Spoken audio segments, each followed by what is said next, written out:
제가 이스라엘을 뭐 한 10년 동안 여러 차례 왔다 갔다 하면서 이제 제 안에 궁금증들이 일어나기 시작을 했습니다. 참 신기하다. 어떻게 유대인들은 1900년 가까이 흩어졌는데, 제가 미국 같은 데 집회를 가보면은 우리 여러분 1.5세만 돼도 한국말 잃어버리려고 하는 애들이 있단 말이에요. 뭐 2세만 돼도 거의 한국의 문화를 이해를 못하죠. 그래서 교수님이 다민족 국가니까 너희 나라다운 것들을 한번 가지고 와봐라 그랬더니 우스갯소리로 한국 아이가 뭐 저기 이탈리아의 노래를 불렀다는 거 아니에요? 그만큼 여러분 한국인들의 정체성이 50년만 지나도 지켜지지가, 50년이 뭡니까 여러분? 30년만 지나가도 그 민족의 정체성을 유지하는 게 쉽지가 않습니다. 3대만 돼도 한국인으로서의 외모만 어느 정도 남아있지 완전 그냥 생각도 다르고 가치관도 다르고 언어도 달라요. 완전 다릅니다. 다시 말하면 50년, 100년만 지나도 그 민족성을 다 잃어버린단 말이에요. 그런데 여러분 이스라엘 사람들은 어떻게 1900년 동안 흩어져 있었는데, 심지어 여러분 국가도 없었잖아요. 우리는 국가가 있고 해외에 나가 있어도 우리의 민족성을 잃어버리는데, 어떻게 유대인들은 1900년 동안 국가가 없어져 있는 환경 가운데 있으면서도 그들의 민족 고유성을 유지할 수 있었을까? 이게 저에게는 굉장히 큰 관심거리였고 이 궁금증이었습니다. 왜 그랬는가 하면 단순한 지적 호기심이 아니라 앞으로 여러분 우리가 통일이 된다고 한번 생각해 보십시오. 70년 동안 완전 다른 가치관 안에서 2,500만 북한 주민들이 교육을 받고 생활을 하고 살아가고 있습니다. 그 안에는 북한 체제를 지지하는 사람도 있을 것이고 북한 체제를 지지하지 않는 사람도 있을 것입니다. 그런데 만약에 정권이 붕괴가 되어서 우리가 복음 통일, 흡수 통일을 하게 되었다라고 한번 가정해 보십시오.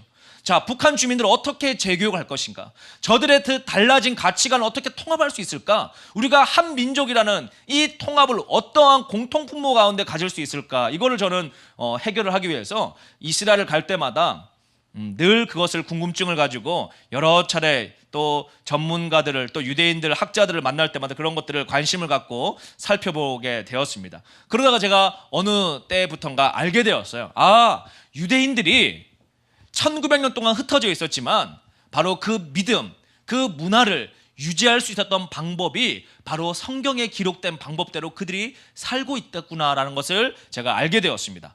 물론 여러분 오늘날의 이 이스라엘에 있는 옥소도스 유대인들, 정통파적인 유대인들 예수님을 메시아로 모릅니다. 물론 일부 현재 극소수의 유대인들 가운데 예수 그리스도가 메시아인지를 깨닫고 돌아오지만, 그럼에도 불구하고 정통파 유대인들은 대개 아직도 유대교 안에 구약의 그 방식대로의 삶을 유지하고 있죠. 그러나 여러분 그 유대교 안에 우리가 배울 점이 있습니다. 우리가 뭘 배울 점이 있는가 하면, 하나님 우리 가운데 구약 말씀과 신약 말씀을 다 주셨잖아요. 구약의 기능이 있고 신약의 기능이 있는데 그 구약 안에 하나님이 숨겨놓은 비밀들을 유대인들이 잘 고유하게 지키고 있더라는 것입니다. 오늘 이 대한민국에 정말 우리 자녀들 어떻게 복음 전할 것인가? 지금 한국 교회가 여러분 요 근래 뭐 한두 주 사이에 뭐 코로나 때문에 예배를 못 드려가지고 다들 아우성치고 난리지만, 사실 여러분 이 한국 교회 더 큰 문제는 다음 세대가 지금 죽어가고 있다는 것이죠.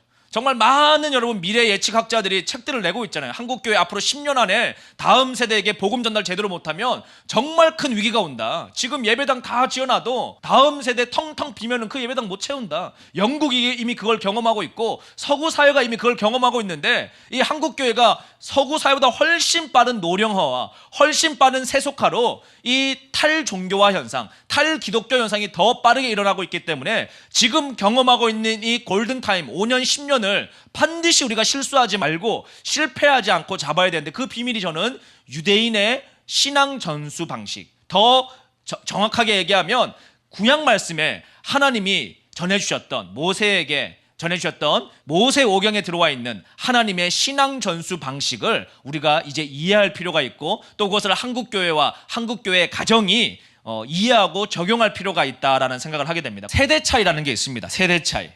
자녀하고 부모님하고 이야기하려고 그러면 세대 차이가 있어요. 그러면 세대 차이가 왜 있는 걸까? 우리 말라기서 4장 6절을 보면 말세에 아비의 마음을 자녀에게 돌이키고 자녀의 마음을 아비에게 돌이키라라고 주님 우리에게 명령하고 계시는데, 오늘 이 세대 차이가 왜 발생을 할까? 그냥 우리가 생각하면 뭐 당연하지, 세대 차이 있는 거야. 그런데 여러분 세대 차이가 발생하는 이유를 우리가 한번 생각해 보십시오. 인풋이 다르기 때문에 아웃풋이 다른 겁니다. 쉽게 말하면 어떤 사람에게 너 어디 출신이니? 라고 물어보면요, 대개 3세에서 13세 사이에 거주했던 지역을 자기 스스로가 고향이라고 얘기를 합니다. 우리가 나중에 서울 와가지고 타 지역에서 더 오랫동안 살아도 어렸을 때 10대 어릴 때부터 3세부터 13세 그때에 형성되어진 가치관이 자기 안에 습득되어져서 그게 고향이라고 우리가 인지를 한단 말이에요. 그 3세에서 13세의 자기 정체성이 그 기억되어지는 그 시즌에 흡수된 문화와 언어와 가치관과 그런 세계관이 그 사람의 정체성을 만들어가기 시작을 합니다. 요즘에는 쌍둥이도 세대 차이가 있대요. 아니 쌍둥이가 무슨 세대 차이가 있을까? 같은 배에서 같이 태어났는데 왜 여러분 세대 차이가 날까요? 각자 쌍둥이들이 자기 방에서 동일한 시간에 핸드폰을 통해서 다른 채널을 보고 있거든요. 그러니까 여러분 쌍둥이끼리도 가치관이 다른 거예요. 왜? 자기가 좋아하는 채널 따라서, 자기가 추구하는 메시지를 따라서. 그리고 점점 세대가 갈수록 더 제너레이션 갭이 더 많이 발생을 하고 있죠. 그런데 여러분 유대인들을 가보면 유대인들은 세대 차이가 거의 없어요. 정통적인 유대인 가정을 가보면. 왜 그럴까? 왜 그럴까? 딱 한 가지 때문에 그렇습니다. 왜 그런 줄 아세요 여러분? 그들 삶의 중심에 토라가 있기 때문이죠. 말씀이 있기 때문입니다. 전통적 유대인들은 3세에서 13세가 될 때까지 세상의 미디어나 세상 것이 먼저 들어오기 전에 무엇을 먼저 심어줍니까? 모세오경을 먼저 심어줍니다. 그래서 여러분 토라를 암송하게 만들죠. 계속적으로 기억하게 만듭니다. 그래서 여러분 제가 이스라엘 가보면 종종 이런 행사를 보게 되는데 우리 여러분 인생 가운데 가장 큰 축제가 결혼식이죠. 우리 한국인들에게. 그런데 유대인들에게는 결혼식도 인생의 가장 중요한 행사 중에 하나지만 또 하나가 있어요. 그게 뭐냐 하면 토라를 모세오경을 다 암송했을 때 지역의 랍비가 인증도장을 찍어주면 그 가정 친척들이 다 모여서 축복을 해주면서 나귀를 타고 그 동네를 한 바퀴 돕니다. 아주 큰 축제예요. 왜 그렇게 하느냐? 이제 이 아이가 육신적인 유대인뿐만 아니라 이제는 정신세계에서 우리의 가치를 이어갈 수 있는 민족의 구성원이 되었다라는 것이기 때문에 그때 모든 그 가족과 친인척들이 축의금을 주듯이 그렇게 돈을 줘서 축하를 해주고 격려를 해주고 그게 유대 사회 안에서 하나의 구성원으로 인정을 받게 되죠. 가치관이 똑같아요. 뭘로 똑같으냐? 예를 들어서 우리가 수학 공부를 할 때 홍성대, 제가 공부할 때는 정석이라는 책을 가지고 공부를 했는데 그 홍성대 정석으로 공부한 사람은 다른 지역에서 공부했어도 야 홍성대 정석 열어봐 해가지고 이렇게 하면 말이 통해요. 왜? 같은 책 가지고 공부했기 때문이죠. 그렇죠? 그와 마찬가지로 여러분 유대인들은 나이도 다르고 지역도 다르고 언어도 다르고 다 다른데도 뭘로 공통분모를 찾을 수 있느냐? 바로 하나님의 말씀 토라를 가지고 공통분모를 찾는다는 것입니다. 여러분 우리가 살다 보면 가치관이 다 달라요. 지금 대한민국도 어떤 진리의 문제를 딱 갖다 놓으면 지금은 포스트 모더니즘을 넘어가지고 완전 해체주의 시대이기 때문에 어떠한 것도 기준이 없는 게 기준이다. 이게 지금 오늘 이 시대의 기준 아니에요 여러분? 어떤 것도 기준이 없다. 그게 기준이다. 이런 황당한 이야기가 있기 때문에 이제는 하나님의 절대 가치 기준인 말씀조차도 온 세상이 막 이걸 휘젓고 흔들죠. 대한민국도 막 흔들흔들거리고 있지 않습니까? 이 말씀의 기준대로 우리가 살려고 그러는데 세상이 이걸 법으로 막 흔들려고 그러잖아요. 대표적인 게 여러분 동성애 문제 아닙니까? 뭐 인권 조례안이다 뭐 이런 말들로 갖다 붙였지만 사실 본질은 성경에서 말하는 기준 이 사회에 적용하지 말아라. 이게 지금 오늘 시대의 스피릿이란 말이에요. 그런데 여러분 유대 사회에 가보면 어떤 공통 분모가 있느냐? 바로 토라, 하나님의 말씀이 그들 가운데 가치 기준으로 형성되어져 있기 때문에 아무리 전 세계에서 1900년 동안 흩어졌다 하더라도 여러분 딱 합치면은 뭘로 공통 분모를 삼을 수 있죠? 모세오경 갖다 대면 바로 딱 붙는 겁니다. 한반도가 복음 통일된다 그러면은 뭘로 우리가 여러분 하나를 되겠어요? 건국 1919년으로 할 거냐? 1948년으로 할 거냐? 건국 아버지 누구로 할 거예요, 여러분? 김일성으로 할 겁니까? 이승만으로 할 겁니까? 지금 여러분 우리나라 안에서도 여러분 뭐 온갖 역사에 여러분 이상한 세계관들이 다 충돌을 하고 있는데 이제 북한까지 짬뽕되면 여러분 우리는 완전 그냥 춘추전국 시대로 가는 겁니다. 자, 이럴 때 여러분 뭘로 우리가 하나 되게 하겠어요? 독재적인 권력이 나타나가지고 여러분 다 입막으면서 왜 나를 따르라 그러겠습니까? 되지도 않죠. 우리나라 국민 소득이 높아가지고. 그게 뭘로 되겠습니까? 딱 한 가지가 있는데 뭘로 우리가 하나 될 수 있느냐? 말씀으로 하나 될 수 있습니다. 복음으로 하나 될 수 있습니다. 여러분 세상에 용서하지 못할 사람이 너무너무 많아요. 우리가 살다 보면. 그런데 여러분 십자가 복음의 능력을 갖다 대면 용서하지 못할 사람이 누가 있어요? 예수님이 우리를 용서하셨는데 원수도 사랑하라고 하셨는데 주님이 용서하지 못할 사람이 누가 있냔 말이에요. 우리의 이성과 우리의 감정으로는 용서할 수 없죠. 그러나 여러분 성령이 용서하라 말씀하시면 우리는 순종해야 되기 때문에 믿음으로 아멘 주님 순종하겠습니다라고 결단할 때 주님이 그 용서의 능력을 부어주시는 것입니다. 오늘 여러분 이 대한민국이 복음으로 하나 되는 것밖에 길이 없어요. 자, 유대인들이 어떻게 믿음을 전수하는가 한번 보십시오. 여러분 우리가 사람이 태어납니다. 복음을 받아요. 그런데 여러분 우린 대개 기독교인들은 이제 이 복음 딱 받고 끝납니다. 그런데 여러분 한번 보십시오. 복음이 들어오기 전에 이 마음, 우리 사람이 보면 예수님도 마음밭을 이야기하잖아요. 가시밭도 있고 돌짝밭도 있고 옥토밭도 있고, 그것처럼 우리 사람마다 여러분 마음이 만들어지는 시간이 있어요. 어릴 적에 이 마음 만들어지는 시간. 그리고 나서 여러분 이제 이걸 점점점 이 복음을 경험하고 나서 하나님의 형상을 닮아가는데, 신약 성경은 다 추상어입니다. 추상어. 신약 성경에 있는 믿음 얘기해봐라, 좋은 믿음 얘기해봐라. 그럼 뭐라고 얘기하겠어요, 여러분? 교회 5년 다닌 사람이나 10년 다닌 사람이나 20년 다닌 사람이나 믿음, 그럼 뭐냐? 좋은 믿음이죠. 뭐 열심히 해야죠. 다 신약 언어는 추상어예요.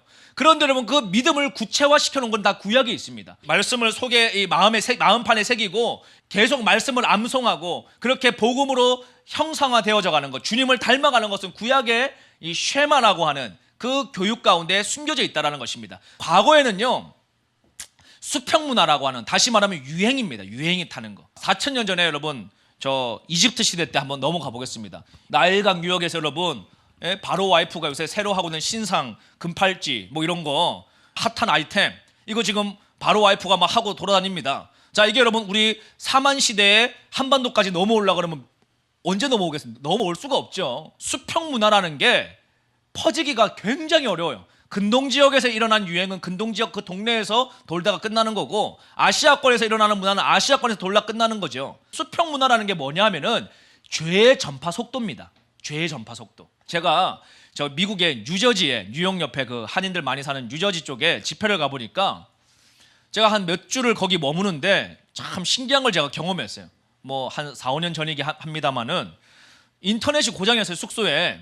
그래서 제가 이제 꽤 오랫동안 있어야 되는데 인터넷이 안 되니까 뭐 설교 준비도 못하고 이메일 체크도 못하고 해가지고 AS 좀 해달라 신고를 했습니다. 한국 같으면 인터넷 여러분 AS 신고하면 얼마 만에 오겠어요? 당일날 오거나 다음날 안 오면 한국은 회사 바꿔버립니다. 워낙 우리는 경쟁 강도가 치열한 나라에 사니까.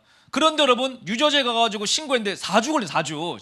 예, 그래서 막 닥달해가지고 3주 만에 왔어요. 일주일 당겨가 너가 하도 전화해가지고 우리가 특별히 3주 만에 왔다는 거예요. 고치고 갔는데 가다 말자 또 하루 종일 또 안 돼요, 여러분.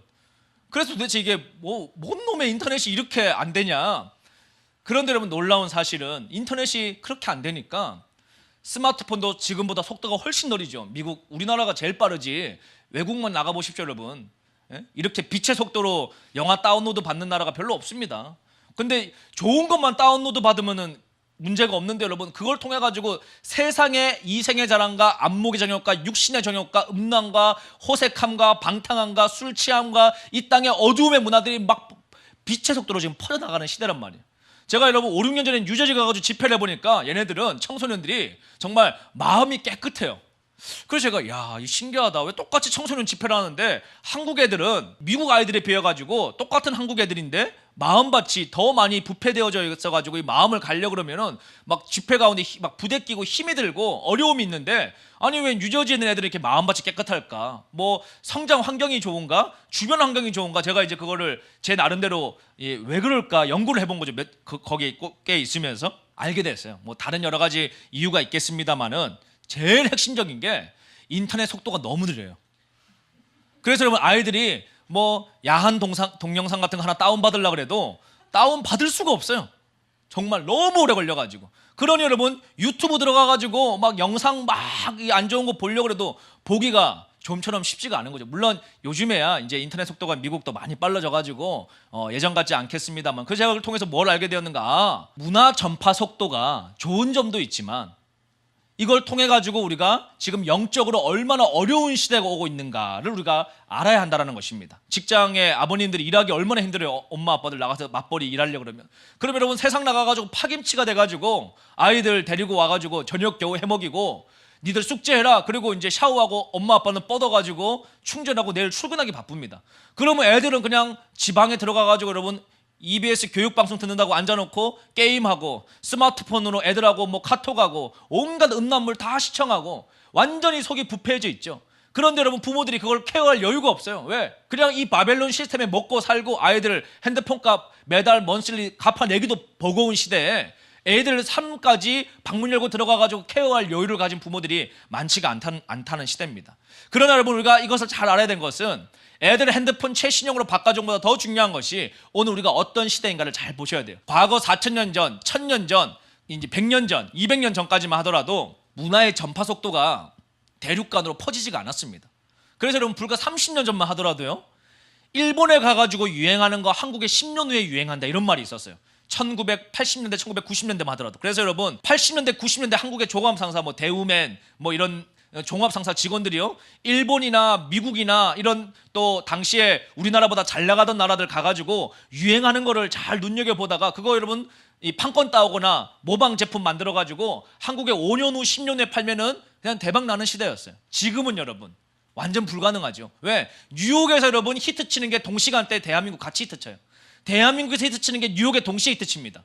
왜? 인터넷이라고 하는 이것이 초연결 사회가 되었기 때문에. 이게 여러분 문명의 편리함도 있고 새로운 다양한 일자리도 만들어내고 있지만 신앙을 지켜가는 우리들에게는 정말 하나님의 이 말씀의 문화, 정말 아버지로부터 어머니부터 들어가야 될 이 영적인 메시지가 들어가야 될 그 시즌 3세에서 13세의 그 아이들에게 완전히 세속적인 문화가 그 아이들의 심령 가운데 박히고 있다는 것이죠.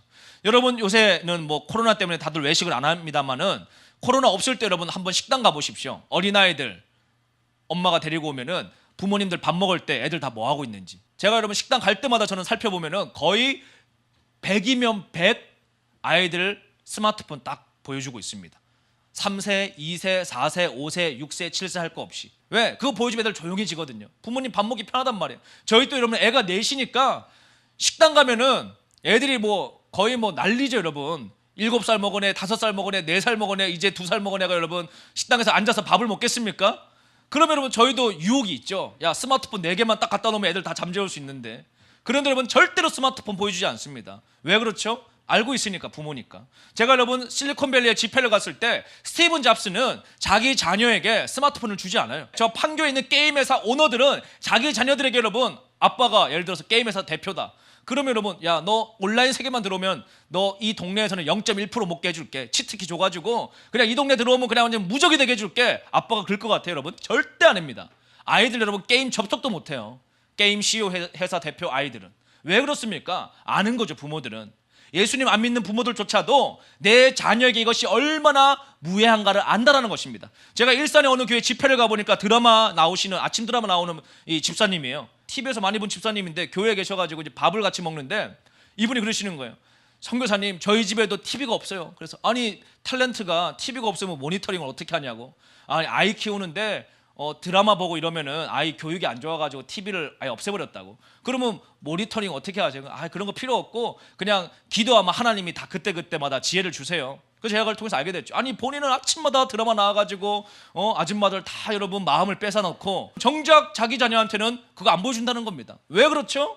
그게 여러분 우리의 삶에 중요한 게 아니라는 겁니다. 윈터 교수라는 분이 4단계 전도 구분 이걸 했는데, 이 내용은 여러분 쉐마 교육의 현용수 교수라는 분의 책을 제가 인용을 했습니다. 나중에 관심 있는 분들은 그분 책 한번 읽어보시면은 아주 이 다음 세대 쉐마 교육에 좋은 컨텐츠들이 많이 있는 것을 제가 알게 되었습니다. 한번 보시면 여러분 우리 복음을 전하는데 1단계, 2단계, 3단계, 4단계로 나눴습니다. 이 기준이 뭐냐 하면은 자 동일한 언어권, 자 사마리아와 여러분 예루살렘과 온 유다와 땅끝까지 복음을 전해야 되는데 우리가 땅끝 선교하자, 땅끝 선교하자 그러잖아요. 과거에는 아프리카 말리 같은 데 가는 게 땅끝 선교 맞아요. 지금도 뭐 아프리카 말리 땅끝 맞죠. 또 예루살렘에 가는 거 땅끝 선교 맞습니다. 예, 그것도 땅끝 선교인데 여러분 한번 잘 생각해 보셔야 돼요. 왜 우리가 몇 년 전에 기독교 종교개혁 500주년이라고 그랬는데 종교개혁 500주년이 지나가지고 종교개혁의 발원지들마다 불이 다 꺼졌어요. 독일도 불이 거의 꺼져가고 있고 영국도 불이 거의 꺼져가고 있고 미국도 불 꺼져가다가 요즘에 다시 트럼프 돼가지고 조금 불타고 있고 한국도 여러분 막 뜨겁게 타오르다가 요즘에 급속도로 꺼져가고 있는데 왜 기독교는 여유만 생기면 세계 선교를 힘쓰는데 왜 지나가고 나면 자기네 집은 불이 꺼질까? 이걸 고민해 보셔야 돼요. 왜 여러분 열심히 우리가 복음을 전하고 뒤돌아보니까 우리 민족의 불이 꺼지냔 말이에요. 그게 영국의 질문이고 독일의 질문이고 프랑스의 질문 아닙니까? 왜 그럴까가 여러분 이 도표에서 정확하게 말하고 있습니다. 땅끝이 어디냐? 해외 선교도 땅끝입니다. 우리 끝까지 해야 됩니다. 주님 오실 때까지. 그런데 여러분 진짜 땅끝이 어디냐면 여러분 자녀의 방이 땅끝이에요. 여러분 자녀 지금 방이 땅끝이란 말이에요. 오늘 지금 이 방송으로 기도에 참여하고 계시는, 이 저녁 예배 참여하고 계시는 여러분들 진짜 땅끝이 어딥니까? 여러분의 손자 방입니다. 여러분 왜? 한국말 쓰고 있는데 언어도 달라, 문화도 달라, 생각도 달라, 가치관도 달라. 할머니가 용돈 주니까 그냥 교회 오는 거지 여러분. 신앙이 있습니까? 그 아이가 땅끝이에요 여러분. 손주 용돈 줄 생각하지 말고 여러분 그 아이들 붙잡아 놓고 신앙을 전수해야 한단 말이에요.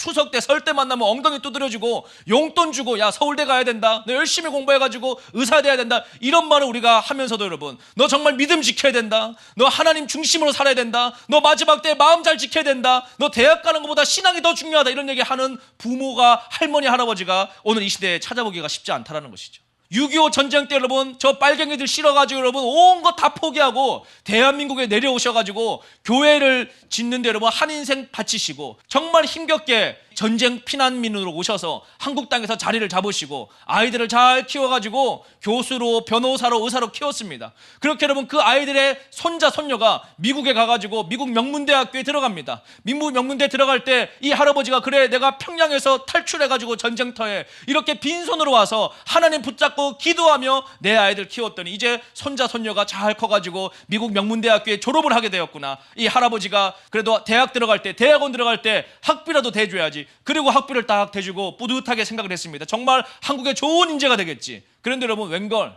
여름방학에 들어와가지고 여러분 할아버지하고 얘기하는데 얘는 완전 세계관이 다른 거예요. 할아버지하고 완전 다른 세계관을 사는 거죠. 왜 그럴까요 여러분? 이게 바로 우리가 그 자녀들에게 세계관과 가치관과 복음을 심어주지 않고 그냥 물질 문명에 돈과 편한 것만 넣어주면 여러분 애들은 누구를 따라갑니까? 할아버지의 신앙을 따라가요? 할아버지가 여러분 월남해가지고 힘들어와서 고생해서 여러분 흙파먹고 이 민족을 교회로 일으킨 거, 그거 여러분 호랑이 담배 피던 시절 이야기라고 생각하지 아이들 가운데 누가 그걸 받아들이겠어요? 유튜브가 그 아이를 가르치는 겁니다. 대학교에 있는 미국의 여러분 좌파 교수가 그 아이들의 세계관을 집어넣는 겁니다. 하버드 대학 교수 여러분, 미국의 아이비리그 교수 가운데 여러분 보수적인 세계관 가진 사람이 몇이나 되냐 말이에요. 지금 다 넘어갔죠. 다 넘어갔잖아요. 오늘 이것이 이 지구의 문제고 대한민국의 문제죠. 그러나 여러분 우리가 해결책이 있습니다. 이제라도 우리의 자녀의 방문을 똑똑똑 두드리고 들어가서 함께 뭘 하셔야 됩니까? 예배하셔야 돼요. 함께 마음을 나누셔야 됩니다. 어색하죠. 왜? 하도 안 해봐가지고. 그러나 여러분 지금 이 시즌 가정예배하기 얼마나 좋은 시즌이에요. 지금 여러분 뭐 코로나로 애들 뭐 어디를 가겠습니까? 다 집구석에 어디 박혀 있어야지. 학교 애들 개학도 안 하죠. 다들 여러분 애들이 할 일이 없어가지고 원래 학교 가가지고 공부해야 되는데 아싸 뭐 신난다 해서 PC방 다 몰려간다는 거 아니에요 여러분. 강남에 여러분 예배당은 다 문 닫아도 전부 다 나이트클럽은 지금 밤마다 코로나 그까짓 게 뭐냐 그러고 다 지금 몸 흔들고 난리라는 거 아닙니까? 술 퍼마시고. 그러나 여러분 이 시간에 정말 믿는 자들이 해야 될 게 무엇입니까? 아, 하나님이 우리 가정에게 새로운 기회를 주시는구나. 이제 여러분 아버지가 바쁘게 나가려고 해도 나갈 수가 없어요. 여러분 회사에서 나오지 말라 그러니까. 그러니까 여러분 이 시간에 세상 탓하고 여러분 대통령 탓하고 그래봐야 우리 입만 아프고 뭐 해야 됩니까? 야, 이 시간이 우리가 가정예배 드릴 시간이구나. 가정을 회복할 시간이구나. 그동안 아이들하고 대화 많이 못 나누고 아이들하고 오해하고 부모는 아이 사랑해가지고 열심히 일하죠. 그런데 아이는 여러분 부모가 사랑해서 열심히 일한다고 생각해요? 엄마 아빠는 일만 한다 그러지. 저도 여러분 그래요. 저도 우리 집에 첫째가 이제 7살인데 저희 맨날 집에 가면 설교 준비하고 뭐 아침 저녁으로 설교해야 되니까 또 아니면 책 읽어야 되고 동생들 돌봐줘야 되고 뭐 이렇게 하다 보니까 맨날 우리 첫째는 저만 보면 아빠 놀아줘. 이게 유행어처럼 달라붙어서 하는 거야. 아빠 놀아줘, 아빠 놀아줘. 그럼 제가 야 아빠가 너하고 어떻게 맨날 놀아주냐? 뭐 그럼 막 혼을 내면 또 입이 삐져가지고 또 방에 혼자 들어가서 막 쓰러져 있고 그러면 또 제가 미안해가지고 막 토닥거려주고 놀아주다 보면 제가 체력이 안 돼서 또 지치고 그럼 야 아빠가 너를 사랑하니까 이렇게 열심히 설교 준비하고 있잖아. 그러면 아들이 아빠가 사랑하는 거랑 설교 준비하는 거랑 뭔 상관이냐고. 저도 어릴 때 보면 우리 아버지도 7시에 출근하시고 6시에 7시에 퇴근하시고 또 여러분 새벽 기도 가시고 뭐 아빠 얼굴 볼 일이 없잖아요 여러분. 아빠는 자녀를 사랑해서 하는 거지만 자녀는 그걸 못 느낀단 말이에요. 요즘 같은 이 시즌에 가정 예배를 회복하는 시간 되기 원합니다. 여러분 이 시즌에 우리 잃어버린 우리의 다음 세대들, 소통하지 못하는 우리 다음 세대들을 회복하는 시간 되어지기 원합니다. 진짜 땅끝 선교 여러분, 내가 열심히 일해가지고 5만 원 이번 달에 말리에, 예루살렘에, 이스라엘에 선교했다. 그거 너무 귀한 일입니다. 그러나 여러분 그거보다 더 귀한 일이 여러분의 자녀들의 마음에 노크하고 들어가는 것입니다. 자, 수평 문화가 유행하는 시대라 그랬죠. 뭐 인스타그램 유행하고 페이스북 유행하고 카카오톡, 뭐 네이버, 유튜브 뭐 이런 유행 문화가 막 유행합니다. 그래서 막 우리 애들도 가치관이 뭐 이런 거 안 먹으면 안 될 것 같고 이런 옷 없으면 안 될 것 같고 뭐 이런 데 안 나오면 안 될 것 같고 다 이 거짓말이에요. 여러분 거짓말. 그런 거 없어도 여러분 우리 잘 살 수 있습니다. 말씀 하나면 충분해요. 예수님 한 분이면 충분합니다. 그런데 온갖 여러분 거짓말로 이것도 있어야 돼, 저것도 있어야 돼, 계속 우리에게 이거 있어야 행복하다, 저거 있어야 행복하다 그러잖아요, 여러분. 뭐가 행복해요, 여러분? 예수님 계셔야 행복하지. 죄를 이길 때 여러분 자유의 기쁨이 있는 것이지, 뭐를 우리가 소유해야 기쁨이 있습니까? 뭘 소유해야 우리가 만족함이 있겠습니까? 옛날에는 인물들이 많았어요, 인물들이. 여러분 옛날에 우리 정주영 회장 한번 보십시오, 여러분. 초등학교 중퇴해가지고 속 끌고 나와도 여러분 기업을 일으키잖아요. 서울대 공학 박사들이 여러분 전부 다 간척하는데 이건 안 된다, 저래서 안 된다, 저래서 안 된다 그런데 현장 가가지고 여러분 딱 보더니 그냥 큰 배 가지고 여러분 그냥 물구멍 막아버리고 간척을 완성하잖아요. 그러니 여러분 이분이 야 너 해봤냐 이거 아닙니까? 너 해봤냐? 뭐 이러면서 그냥 우리나라를 맨 땅에서 일으켜내신 거 아니. 그런 분들이 과거에 정말 대한민국에 쟁쟁한 인물들이 많았습니다. 초등학교 중퇴한 사람이 요즘에 어디 있겠어요? 거의 다 여러분 웬만하면 다 대학 나오고 그러는 시대인데. 그런데 여러분 요새는 인물이 없어요. 이제 좀 있으면 국회의원 선거철인데도 보면은 뽑을 인물이 별로 없고, 정말 뚝심 있는 사람이 없고, 정말 신뢰감 가는 사람이 없고, 정말 좀 제대로 된 인물들이 별로 없습니다. 그 왜 그럴까? 왜 그럴까? 과거에는 여러분 뭐 베토벤, 모차르트 이런 서구의 음악가들 보면 여러분 그때는 뭐 MP3가 있었습니까? 뭐 요즘처럼 음원 따주는 프로그램이 있었습니까? 아무것도 없는데 정말 놀라운 막 음악들을 만들어내지 않습니까? 요즘은 여러분 막 별별 프로그램 다 가지고 갖다 붙여도 거장의 음악들이 안 나와요. 왜 그럴까요? 왜 그럴까요? 기독교 서적들도 여러분 17세기, 18세기 그때 여러분 쓰여진 청교도 서적들 보면 정말 깊이가 지금하고는 말도 안 됩니다. 요즘에 여러분 나오는 책들이야 다 뭐 가벼운 내용들 아니에요. 자기 위로하는 수준이지. 정말 복음의 중심까지 들어가는 메시지들은 다 18세기, 19세기 요때 나온 책들이에요. 왜 그때는 되는데 지금은 안 될까? 딱 저는 이거라고 봅니다. 과거에는 여러분 수평 문화를 접할 기회가 별로 없었어요. 그러니까 사람들이 고난 가운데 어디를 깊이 들어가느냐? 사색하며 하나님을 향해서 들어가기 시작을 합니다. 이 수직 문화가 뭡니까? 여러분 바로 종교, 역사, 철학, 사상, 전통적인 가치관, 도덕, 윤리의식, 효도, 고난, 고전, 뿌리, 내가 누구인가에 대한 뿌리 문화가 깊이 들어간단 말이에요. 그래서 여러분 우리 어릴 때 어른들은 참 지금에 비하면 너무 형편없이 살았어요. 환경들이. 할머니 할아버지들이 여러분 지식도 짧았고 가진 것도 없었지만 밥상머리 예의라는 게 있었어요. 그러니 여러분 아버지가 고등어 한 마리 앉혀놓고 여러분 죽 끓여가지고 밥 먹어도 교육을 했단 말이에요. 어떤 교육을 했습니까? 고난에 대해서 태하는 태도, 효도하는 마음, 아버지 젓가락 들기 전에 먼저 밥 먹으면 안 된다라는 그런 예의 예절, 인사 똑바로 하라는 거, 이런 기본적인 것들을 가르쳤는데 그게 여러분 지금으로 얘기하면 우리 젊은 애들, 저희 세대들은 꼰대 얘기죠. 꼰대 얘기. 회장님이 나와가지고 인사 똑바로 해 이러면은 꼰대 되는 거죠. 그러나 여러분 그 기본적인 게 여러분 별거 아닌 것 같아도 그게 사람의 기초적인 기본이라면 기본. 그런데 오늘날 여러분 뭐 하기는 막 대단합니다. 근데 기본들이 안 돼 있어요, 여러분. 이렇게 사장님들이 이런 분들하고 잠깐 밥 먹어보면 맨날 하시는 얘기들이 요즘 것들이 버릇이 없어. 50년 전에도 그랬다고 그러더라고요. 뭐 100년 전에도 책 보면은 조선시대 책자에도 요즘 애들 버릇 없다고 그랬다 그러는데 하여튼 여러분 요즘은 정말 더 심하죠. 더 심해요. 그런데 여러분 그게 별거 아닌 것 같지만 잘 생각해 보십시오. 사람이 여러분 작은 태도가 그 사람을 다르게 보입니다. 어느 회사에 들어갈 똑같은 그 부서에 올 애들이면 여러분 스펙은 다 고만고만합니다.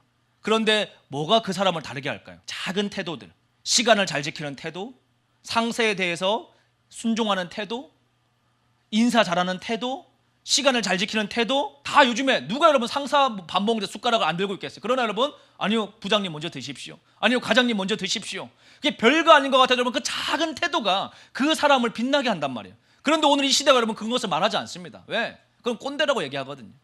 그건 여러분 권위적이라고 말하거든요. 절대 아닙니다, 여러분. 하나님은 질서의 하나님이신데 오늘날 이런 것을 말하지 않으니까 인물들이 안 나오는 거예요, 여러분.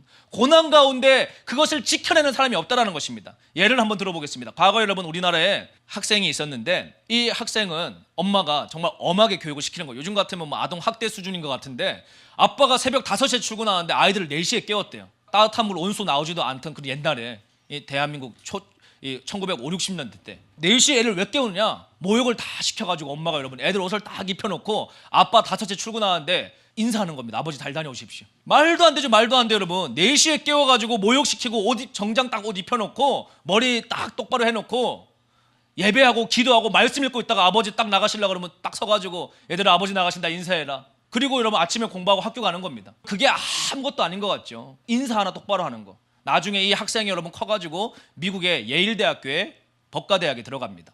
여러분 예일대 법대 들어간 건 뭐 대단한 일이죠. 그러나 여러분 예일대 법대 온 놈들은 다 예일대 법대 올만하니까 온 거예요, 여러분. 거기서 여러분 법학에 대해서 더 잘한다고 더 위로 못 올라갑니다. 다 그만한 애들이 오기 때문에. 그런데 여러분 이 학생은 어릴 때부터 뭐 하나는 똑바로 배웠느냐? 인사하는 거, 예의 예절 잘 지키는 거. 이게 별거 아닌 것 같지만 제가 뭘 얘기하느냐? 수평 문화가, 유행 문화가 여러분 뭐 그냥 아이돌 그룹 나와가지고 엉덩이나 흔드는 거나 따라하고, 막 애들이 유치원생들이 스마트폰 보고 애들 아이돌 그룹 춤추는 거 똑같이 따라한다고 엄마가 좋다고 박수 치고 있는데 여러분 그게 애 잡아먹는 거예요. 나중에 기본적인 거 똑바로 가르쳐 놔야 되는데, 하나님 경외하는 거, 말씀 읽는 거, 기본적인 거 가르쳐야 되는데 그걸 안 한단 말이야. 할머니 할아버지들이, 엄마 아빠들이.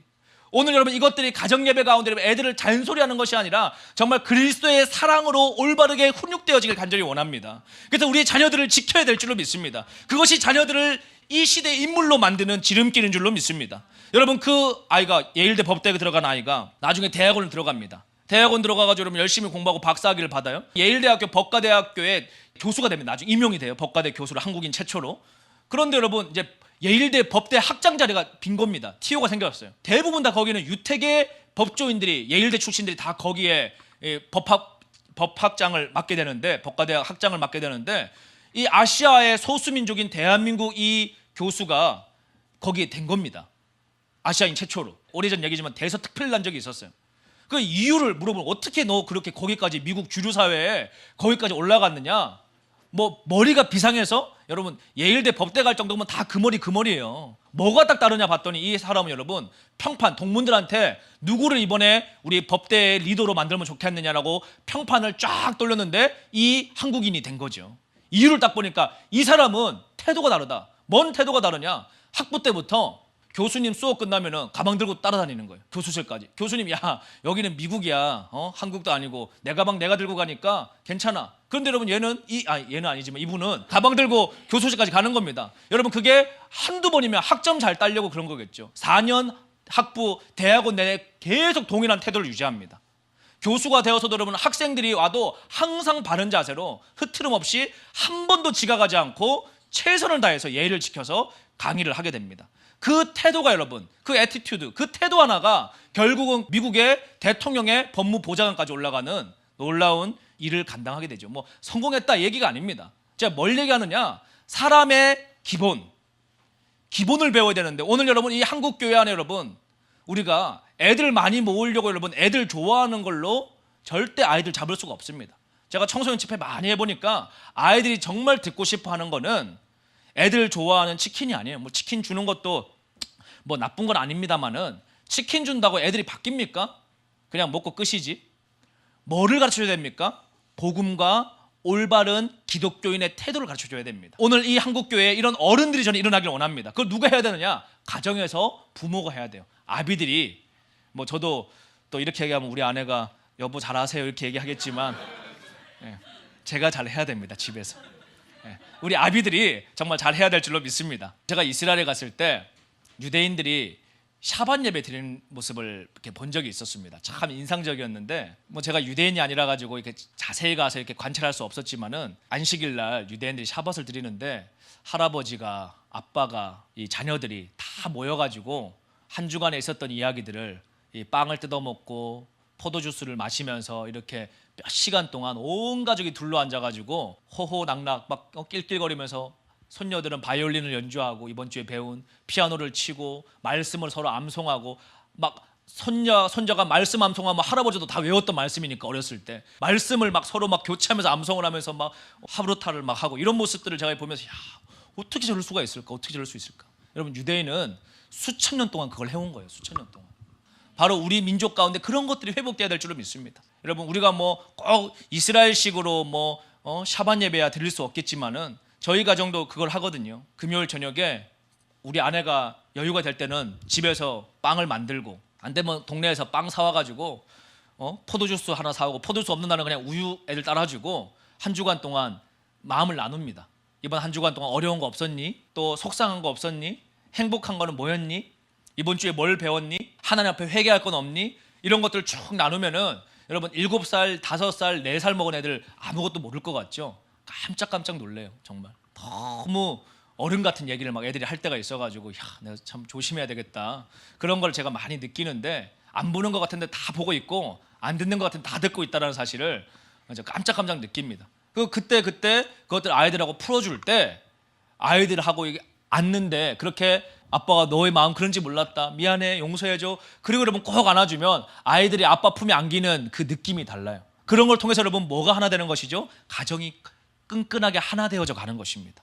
이번 여러분 이 코로나 사태로 우리가 온 가정들이 집에 있는 시즌이 되었습니다. 이때 아빠는 아빠대로 그냥 회사 나가가지고 일해야 되는데 집구석에 앉아가지고 어떻게 해야 되나 저놈의 자식들 맨날 PC방 게임만 하고 있고 그 잔소리하고 또 엄마하고 아빠하고는 막 어떻게 시간 써야 될지 몰라가지고 서로 막 부부싸움하고 있고 이런 시간으로 보내면 안 됩니다. 어떻게 해야 됩니까? 온 가정 여러분 함께 예배당 앞에 모여서 하기 싫은 그런 가정 예배 이런 거 하라는 얘기가 아니고 정말 아빠가 자녀에게 마음을 나누고 또 자녀가 아빠에게 마음을 나누고 아내를 안아주시면서 기도해 주시고 자녀들을 품에 꼭 안고 기도해 주시고 그렇게 하시면서 여러분 이 시즌 가운데 아비의 신앙이 자녀에게 전수되어지고 아비의 마음이 자녀에게 전달되어져서 여러분의 가정들이 주님 앞에 정렬되어지는 시즌 되어지길 간절히 원합니다. 이렇게 가정이 회복되어야지만이 나라가 살아납니다. 나라가 회복되려면 나로부터거든요. 내가 회복되고 두 번째가 어딥니까? 이 변화된 내가 가정을 바르게 회복시켜야 돼요. 그 가정들이 회복되어질 때 여러분 나라가 회복되어져 가는 것입니다. 그러므로 오늘 이 국가가 엄청나게 진동하는 이 시즌에 내가 신앙 안에서 바르게 쓰고 그리고 이 하나님 주신 이 시간들을 불평하고 시간을 낭비하고 여러분 엉뚱한 짓 하는데 우리가 시간 쓰지 마시고 정말 아이들 방문을 똑똑똑 두드리고 들어가셔서 여러 가지로 힘들어하는 아이들 어른들 생각할 때는 야 아빠 때는 신문 돌려가면서 공부했는데 니들은 뭐 먹여주는 밥에 재워주는데 뭘 이것도 못해? 이러면 여러분 애들하고 그냥 담짓고 살자는 얘기입니다. 정말 아이들 문을 두드리고 정말 아이들이 힘든 점은 없는지 어려운 점 없는지 그런 것들을 함께 마음을 여시고 또 그것이 첫 번째만에 안 될 수 있다 할지라도 왜냐하면 여러분 마음들이 너무나도 상해 있고 굳어 있기 때문에 첫 번째 시도로 잘 안 될 수도 있습니다. 그러나 여러분 함께 기도하고 정말 진심으로 아비가 어미가 마음을 열고 애통해하며 기도하며 그 마음들을 열 때에 자녀의 마음도 열리고 그 마음이 예수님 안에서 하나 되어지기 시작하고 서로 용서하고 화해하고 서로 화평해지기 시작을 할 때 누구도 이 가정을 깨트릴 수 없는 하나님 안에서의 믿음의 가정이 되게 될 줄로 믿습니다. 특별한 하나님 주신 이 시즌 가운데 주님 다시 예배가 회복되어지기 원합니다. 이 가정마다 예배가 회복되어지기 원합니다. 주님 가정마다 부모의 이 영적 권위가 회복되어지기 원하고 아비와 어미와 자녀들 가운데 영적 관계가 회복되어지는 시간 되어지길 간절히 원합니다. 하나님 유대인들에게 수천 년 동안 그 아버지의 믿음을 자녀에게 자녀의 믿음이 또 손자에게 계속 흘러가게 하셨던 그 하나님의 비밀이 아버지 오늘 이 시간 풀어지길 간절히 원합니다. 우리 예배하는 곳마다 가정마다 아버지 이 하나님의 이 비밀이 풀어지게 하셔서 한국교회와 가정들이 단단해지는 정말 영적으로 튼튼해지는 시즌 되게 하여 주시옵소서.